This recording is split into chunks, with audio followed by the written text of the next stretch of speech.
Москва, Қазақстан границаға чыгабыз. Күндө рейстер бар. Кирди чыкты, до конца кирип чыгабыз. Регистрация просрочка болсо, жасап алып жолго чыгабыз. Выдворение болгондо алып чыгабыз. Базада жок болсо, жардам беребиз. Кара тизмени текшерип жолго чыгабыз. Күндө рейстер бар. Toyota Alphard. Өзүм до конца кирип чыгам. Пересадкасы жок. Эң негизгиси, үйүңүздүн адресиңизден алып кетебиз. Толук маалымат 7 985 060 88 84. Башкы прокурор Курманкул Зулушев отставкага кеткени айтылууда. Башкы прокурор Курманкул Зулушев кызматтан кетти. Бул тууралуу жергиликтүү басылмалар жазышууда. Зулушев 2020 жылдын 21 октябрында башкы прокурор болуп дайындалган. Ал эми быйыл 24 апрелде президент Садыр Жапаров Курманкул Зулушевка кол алдындагыларды туура эмес көзөмөлдөгөндүгү үчүн сөгүш жарыялаган. Курманкул Зулушев ошондой эле Көк Бөрү Федерациясынын президенти. Булак Суберкежи. Садыр Жапаров жаңы башкы прокурор карап баштады. Өлкө башчы Садыр Жапаров Курманкул Зулушевдин ордуна жаңы жетекчини карай баштады. Бул тууралуу президенттин басма сөз катчысы Аскат Алагөзов билдирди. Анын айтымында президент Садыр Жапаров прокуратура системасындагы кызматкерлердин ишинен башкы прокурорлукка талапкерди карап жатат. Эске сала кетсек, Курманкул Зулушев кызматтан кетери бүгүн 3-июнда белгилүү болду. Ал башкы прокурор болуп 2020 жылдын 21 октябрында дайындалган. Ушул жылдын 24 апрелинде президент Садыр Жапаров кол алдындагыларды туура эмес көзөмөлдөгөн үчүн Зулушевка сөгүш жарыялаган. Анын кызматтан кетүүсүнүн себептери азырынча айтыла элек. Булак Суберкежи. 1,5 миллион сом сүйлөшүүлөргө эле кетип жатабы? Айжигитов министрге нааразы болду. Бүгүн 3-июнда Жогорку кеңештин агрардык саясат, суу ресурстары, экология жана регионалдык өнүктүрүү комитетинин жыйынында депутат Султанбай Айжигитов Баткендеги суу катышуу маселесин чечүүгө багытталган теке секилик долбооруна бөлүнгөн 1,5 миллион сомдун аткарылышына кызыгып, Айыл чарба министрлигине нааразычылыгын билдирди.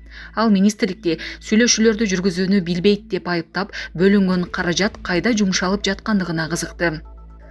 Кытай тарап менен долбоорду ишке ашыруу багытында сүйлөшүп жатканыңарга жарым жыл болду. Бөлүнгөн 1,5 миллион сом силердин барып сүйлөшүү жүргүзгөндүңөргө эле кетип жатабы? Эки тараптуу сүйлөшүү жүргүзүүнү билбейсиңер. Урматтуу Москва шаарындагы мекендештер, эгерде сизди тиш оорусу тынчсыздандырып жатса, анда сизге Умбем клиникасын сунуштайбыз. Стоматология заманбап техникалык каражаттар жана материалдар менен камсыздалган. Жогорку даражадагы адистер өз ишинин сапатына кепилдик беришет. Хирургиялык стоматология, тиштерди кооздоп калыбына келтирүү, кандай гана оор абалдагы тиш болбосун, оорутпай алып салабыз, жулабыз. Тиштерди кесипкөй чеберчиликте, гигиеналык тазалоодон өткөрөбүз. Брекет системабыз да бар, имплантация жасайбыз. Металлокерамика, цирконий жана башка түрлөрдү колдонуу менен сиз каалаган сапатта тиштериңиздерди оңдоп түзөп, салып жана тазалап беребиз. Биздин дарек Москва шаары, Нахимовский проспект метросу, Сивашская көчөсү, 7 корпус 2. Байланыш номеру +7 925 103 22 77. Бул долбоор бир гана мага керек эмес. Бул мамлекетке керек. Суу маселесин чечиш керек. Бул Баткендеги 500 000 гектар жерге суу берүү маселеси, деди эл өкүлү. Ал эми жыйында Айыл чарба министринин биринчи орун басары Кубат Касейинов долбоор боюнча маалымат бере алган жок. Ал жекшемби күнү тийиштүү маалыматтар менен депутатка жолуга тургандыгын айтты. Айта кетсек, Баткендеги жүздөгөн гектар жерге суу катышуу жеткирүү, бош жайларды айдоо таласына айлантуу боюнча долбоор теке секилик деп аталып 2006 жылы башталган. Булак Суберкежи.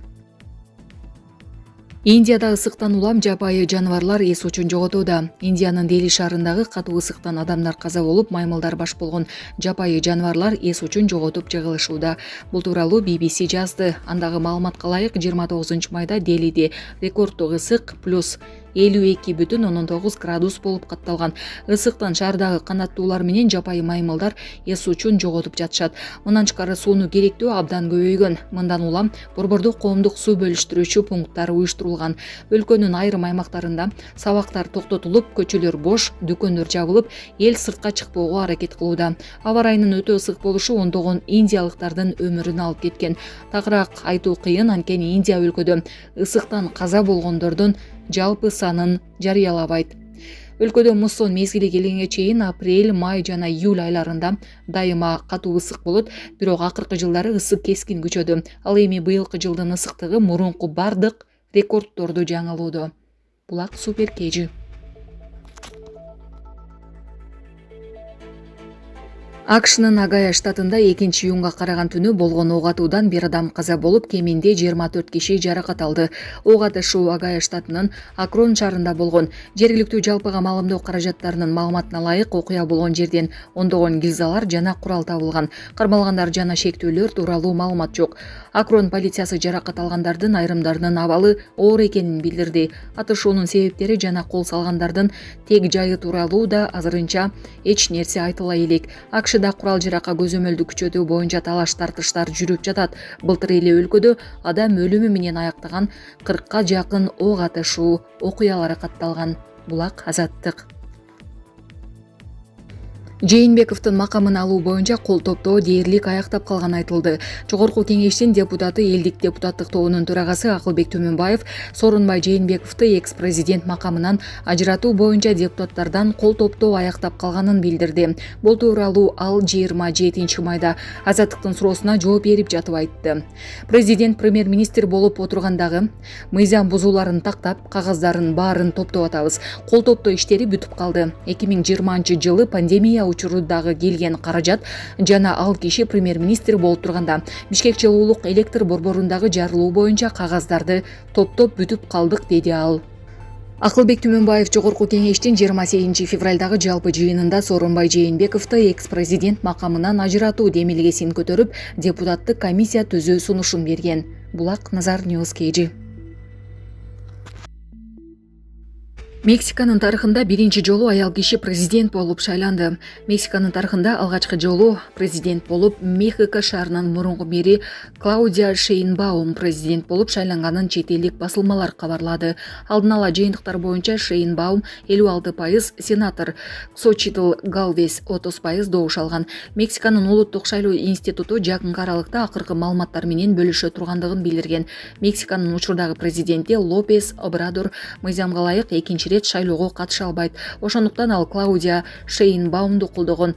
2000-жылы Мехиконун ошол кездеги мэри Лопес Обрадор Шейнбаумду борбордун экологиялык катчысы кылып тайындаган. 2018-жылы президенттик шайлоодо жеңип чыккан Обрадордун ордуна ал мэр болуп келген деп айтылат маалыматта.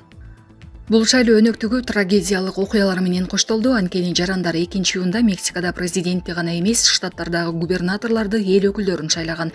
Жалпы үгүт учурунда 36 кандидатка кол салуу болуп өлтүрүлгөн. Булак Супер KG.